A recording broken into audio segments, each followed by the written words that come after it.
来看德山的消息，又要增加这个德山镇这个亲子活动游乐的所在。德山第立的图书馆准备要改做亲子馆，较拍算讲伫7月份就会完工。除了规划适合无共年龄会在的读册所在，嘛邀请德山镇在地艺术家以囡仔梦想为主题，为亲子馆的门口来画图。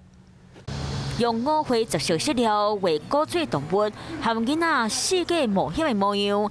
这是德山镇在地艺术家阿敏替亲子馆彩绘作品，用囡仔角度回应心目中的世界，让亲子馆加增活泼。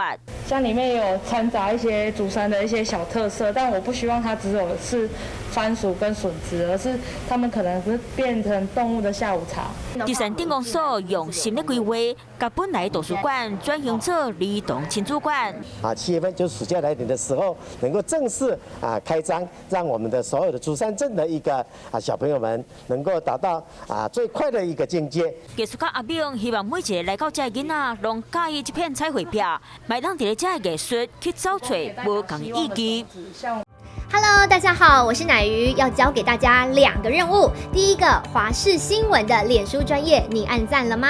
还有华视新闻的 YouTube 频道，赶紧订阅起来，还要记得按赞，开启小铃铛哦。